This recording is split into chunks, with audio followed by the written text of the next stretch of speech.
Ну, поэтому мы одно из важнейших направлений, которым мы сейчас занимаемся, группа экономистов и дипломатов Народного антикризисного управления, это заблокировать возможный трансфер со стороны Международного валютного фонда так называемых специальных прав заимствования СДР. И здесь фактически мы видим два элемента. Первое, это которое лежит на поверхности, необходимо заморозить те ресурсы, которые распределяются всем государствам-членам Европейского Союза в соответствии с их долей в мировой экономике. И в экономике такая доля Беларуси принадлежит в размере 0,14%. Для того, чтобы в последующем уже демократическое правительство новой демократической Беларуси могло бы воспользоваться этими ресурсами, потому что мы четко понимаем, что на сегодняшний день получение средств режимом, диктатором приведет к тому, что эти ресурсы будут потрачены прежде всего на усиление репрессивного аппарата, на содержание тюрем, следственных изоляторов, на аресты, на преследование,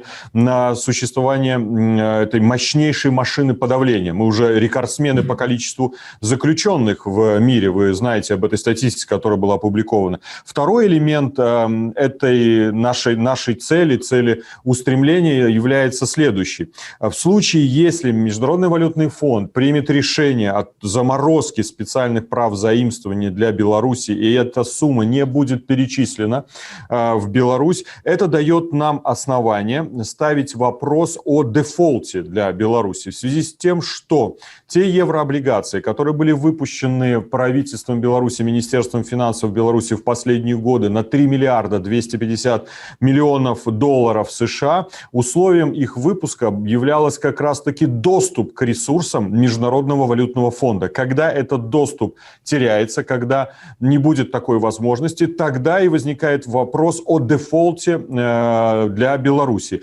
И это очень будет один из мощнейших инструментов давления, влияния на сегодняшний режим в нашей стране. Фактически режим попал в ловушку. Кстати, это одна из причин, почему до сих пор диктаторское правительство не обращается за ресурсами к Международному валютному фонду, понимая, что такая угроза неполучения ресурсов приведет к цепочке развития ситуации, необходимости выплатить кредиторам как минимум 3 миллиарда 250 миллионов долларов США по еврооблигациям, а также погасить долги перед другими кредиторами.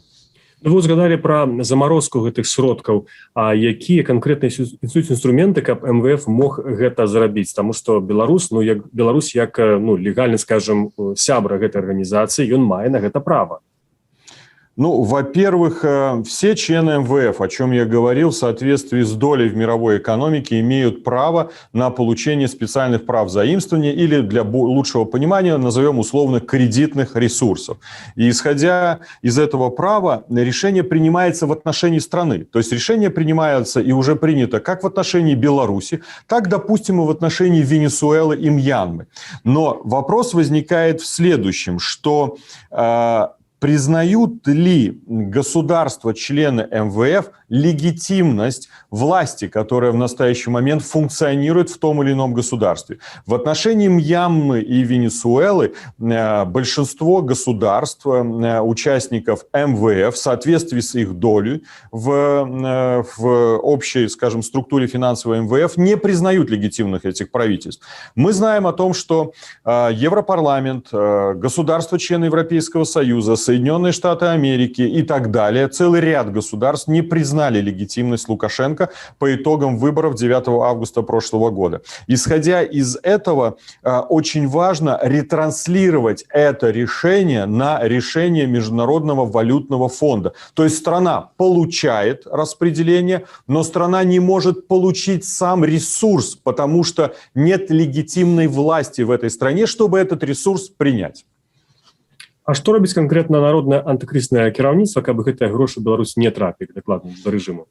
Ну, нашей целью, конечно, прежде всего привлечь внимание Международный валютный фонд к тому, что происходит в настоящий момент, обратить внимание о невозможности, недопустимости перечисления нелегитимному правительству, нелегитимной власти Беларуси этих ресурсов под угрозой их нецелевого использования и, в принципе, неправомерности с точки зрения международного права в получении таких ресурсов. Второе, мы, конечно, говорим о привлечении внимания конкретных членов стран, стран-членов Международного валютного фонда. Представителями этих стран в Международном валютном фонде управляющими являются, как правило, министры финансов, руководители национальных банков. И вот как раз-таки наша цель достучаться до этих институтов конкретных стран, членов Международного валютного фонда. Если мы посмотрим по доле в мировой экономике, те государства, которые не признали Лукашенко в качестве президента на последних выборах, в общем пакете голосующих в Международном валютном фонде они составляют 56%. Только 13% признало его в качестве руководителя государства. Так что мы видим, что большинство стран МВФ не признают легитимность власти в Беларуси. И вот как раз наша цель, как Народного антикризисного управления, достучаться до этих государств, чтобы они ретранслировали это политическое решение, которое они уже приняли, на реально правовое решение в рамках Международного валютного фонда. И здесь мы используем наши контакты в министерствах иностранных дел, в парламентах конкретных государств, парламентских группах дружбы. Мы также активно взаимодействуем с нашей диаспорой, за что я признателен белорусам зарубежья, которые очень активно помогают Народному антикризисному управлению в реализации этой цели. І скажите, а ёсць нейкія канкрэтныя ўжо сігналы з боку МВФ, што гэта у некай ступені прынамсі магчыма ці адмова, нейкі фідбэк вы маеце адтуль? Понимаете, вообще Международный валютный фонд не может поддерживать напрямую контактов ни с кем, кроме государств-членов МВФ или соответствующих уполномоченных институтов. Это общее правило Международного валютного фонда. И под нас его менять никто не будет. Поэтому прямой диалог невозможен. Поэтому мы говорим диалог через страны, диалог через страны, которые поддерживают нашу позицию, не принимают в качестве легитимного руководителя Беларуси Лукашенко, а значит его правительство, а значит Министерство финансов, а значит и главу Национального банка. И здесь мы давали очень полное обоснование в наших аналитических записках в те страны, в которые мы обратились, почему на сегодняшний день глава Нацбанка Калаур не имеет полномочий как глава Нацбанка, что нарушено внутреннее законодательство, почему, например, правительство Беларуси не является легитимным, потому что нарушена даже действующая конституция самим же Лукашенко, и априори это идет по цепочке непризнания главы государства и непризнания соответствующего правительства. Здесь правовые обоснования у нас абсолютно полные. Мы обратились, как я говорил, в Конгресс США, в Госдепартамент США, в Кокус в Конгрессе с такой информацией, и уже получаем обратную связь, что эта тема принята. Я не хотел бы дальше, может быть, говорить о каких-то подробностях, это все-таки самостоятельное решение Соединенных Штатов Америки. Мы получили обратную связь от парламентариев Великобритании, которые уже поставили вопрос перед правительством Бориса Джонсона, чтобы в соответствующем образом управление казначейства правительства Великобритании заняло принципиальную позицию при голосовании о перечислении этих средств нелегитимному правительству Беларуси. Вернее, заблокировало или проголосовало против такого перечисления. Так что обратную связь мы уже определенно имеем как США, со стороны США, так и со стороны Великобритании. Вчера я общался на этот счет с замминистра иностранных дел Польши. Мы соответствующее обращение направили и государствам-членам Европейского Союза. И здесь, конечно, для нас очень важна и поддержка со стороны офиса Светланы Тихановской, которая осуществляет достаточно активные международные контакты. И благодаря объединению этих усилий, несмотря на то, что вопрос очень сложный, он очень сложный, но мы считаем и видим перспективу достижения нашей цели. А скажите, пожалуйста, як, на вашу думку, ввогуле стало магчымым, што МВФ такое рашэнне прыняў, калі вы самі гаворыце пра тое, што там 56% належыць краінам, якія не прызнаюць Лукашенко легітымным кіраўніком. Ну гэта ж роўна ў нейкім сэнсе палітычнае рашэнне павінна прымацца, а па вялікім рахунку это азначае, што МВФ прызнае Лукашенко ці як? Нет, во-первых, в Международном валютном фонде есть разные точки зрения у разных государств к вопросам права человеческого характера, защиты прав и свобод. Не все поддерживают общедемократические принципы, имеют разное толкование этих вопросов. Поэтому здесь это не является ключевым при принятии решений. Здесь ключевым будет являться скорее международно-правовая процедура, действующая в рамках Международного валютного фонда с точки зрения признания или непризнания этого правительства. То есть мы опираемся на факт непризнание Лукашенко, непризнание правительства и непризнание его уполномоченных в Международном валютном фонде, что с точки зрения права не дает, независимо от того, какая у вас оценка к проблематике прав человека, не дает возможным перечислять деньги неправомочному правительству. Но, конечно, вы правы, абсолютно зависит все от решения тех государств, которые, не признав Лукашенко, и абсолютно четко трактуют факт нарушения прав человека в нашей стране. Поэтому мы говорим, что 56% государств уже как бы исходим с того на нашей стороне, и мы надеемся, что именно так они проголосуют. Только 13 признало Лукашенко. Есть еще это ауреа медиокритус, золотая середина, с которой тоже необходимо работать. Да, очень мало времени для того, чтобы достучаться и представить позицию всем партнерам, но это действительно вызов для нас, это задача, которую мы стараемся решить. А калі гэтыя грошы будуць у прынцыпе як бы у выглядзе СДР пералічаны, то там еще есть нейкі інструмент заблокаваць их поздней? Нет, вот как раз-таки мы и говорим, что решение принято, распределение произошло, и остановить его невозможно, оно распределяется стране. А вот перечисление может быть заблокировано, потому что в стране нет легитимного правительства. Кстати, у нас есть прецеденты. Я говорил, Венесуэла, один из прецедентов. Мы видим, как поступил Мадуро, или как поступили в отношении Мадуры. Он непризнанный президент, соответственно, непризнанное правительство Венесуэлы, и оно не получило такой возможности получить реально эти ресурсы. Распределение произошло, но деньги на счета правительства или в интересах этого правительства не поступили. Вы имеете на увазі гэта конкретно? Да, Венесуэла. То есть у нас есть прецедент, по основанию которого мы идем. У нас есть прецедент Мьянмы.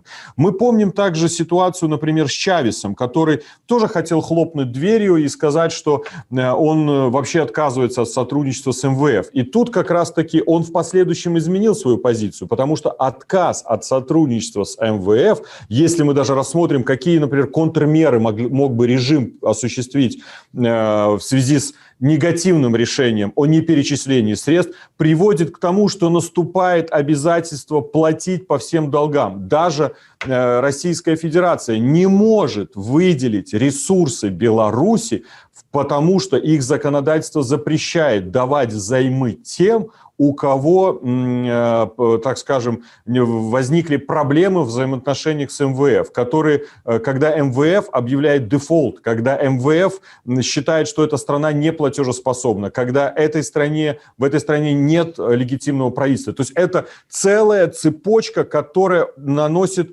очень серьезный удар и составляет сегодня одну из самых, я бы сказал, эффективных угроз и, дай бог, чтобы инструментов воздействия на режим Лукашенко. Уявім сабе, што адбываецца той дэфолт, про які вы ўжо згадалі. Хоць гэта эканамічны тэрмін, то што ў палітычным плане гэта дае, скажем, апанентам рэжыму, якія ждаюць перамен? Дэфолт абвясцілі.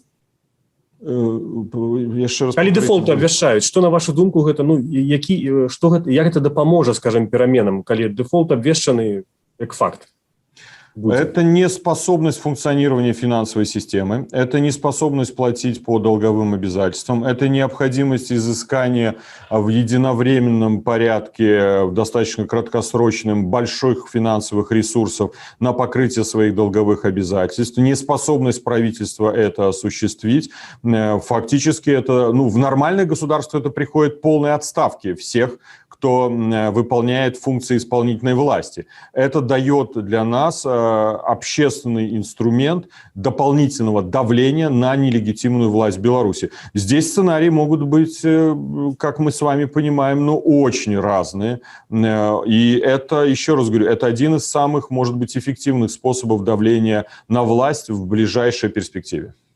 Опять же, давайте, может быть, я завершу еще. Кстати, вот посмотрите, что произошло с Гуайдо. Вот на этой неделе буквально появилась информация о том, что Мадуро вынужден был пойти на переговоры с Гуайдо. Да? В том числе одним из факторов, который оказал влияние в связи с тем, что правительство Мадуры лишено возможности получения ресурсов со стороны Международного валютного фонда.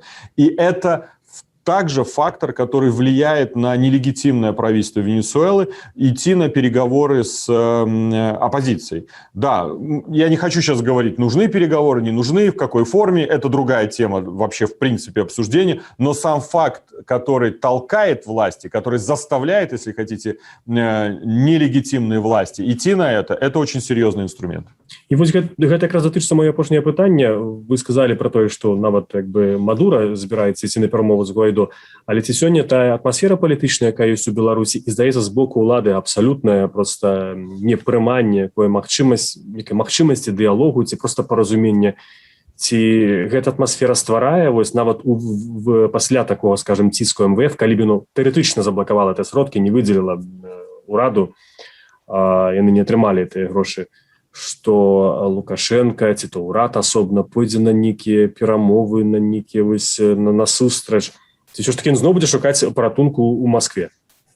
Ну, в Москве в данном случае искать спасение будет сложно. Поэтому, если мы обратим внимание на последнюю встречу, которая состоялась Лукашенко-Путин, там речь не шла о прямых заимствованиях со стороны Российской Федерации, шла о налоговом маневре, шла о косвенной поддержке экономики Беларуси, потому что уже сегодня Министерство финансов России и правительство России понимает, что в какую ситуацию они могут попасть, если они выделят кредитные ресурсы Беларуси. Поэтому здесь усложняется это и возможную помощь, назовем ее так, потому что мы не рассматриваем ее как помощь и поддержку, а скорее реализации своих интересов, используя инструменты финансово-экономические России на белорусском направлении. Это ограничит такие возможности Российской Федерации. Во-вторых, власть не будет способна платить по счетам своим не только за границей, она будет не способна платить и по счетам внутри страны. И возникает вопрос, что делать этой власти в такой ситуации? Да, многие говорят, что последнее, на что закончатся деньги, это деньги на силовиков. Но, например, нам поступает информация, что уже сотрудникам Министерства внутренних дел предлагают строить квартиры и брать кредиты на общих основаниях. Так что вот это льготные ситуации, когда за то, что сотрудники ОМОНа, ГУБОП избивали, к сожалению, и убивали людей, мучили, пытали, но за это получали дивиденды в виде званий, наград, а также материального стимулирования высоких премий, плюс льготного жилищного строительства, этот элемент уже выпадает. Им всем предлагают строить жилье на общих основаниях. И многие из них задаются вопросом, а зачем нам это нужно? Ну, здесь срабатывает такой примитивный человеческий фактор, да? Мы все время говорим о морали, о совести, пытаемся апеллировать к их сознанию, но тут иногда просто примитивным фактором можно добиться большего, нежели общими призывами воспитательного характера. Так что здесь будет сложная ситуация для власти платить по внутренним счетам. Дзякуй вялікі, Павел Павлович. Нагадаю нашим глядачам, што сёння маім госцем быў Павел Атушка, кіраўнік народнага антыкрызіснага ўправлення на сувязі з Варшавай. А ў празе для вас працаваў я, Дмітрий Гурневич, вы глядзелі канал Свабода Прэміум. Дзякуй за тое, што былі разам з намі. Бывайце і заставайцеся са свабодай. Дзякуй Радыё Свабода і падтрымка ўсім журналістам Радыё Свабоды. Дзякуй за магчымасць сустрэчы з вами. Дзякуй вам.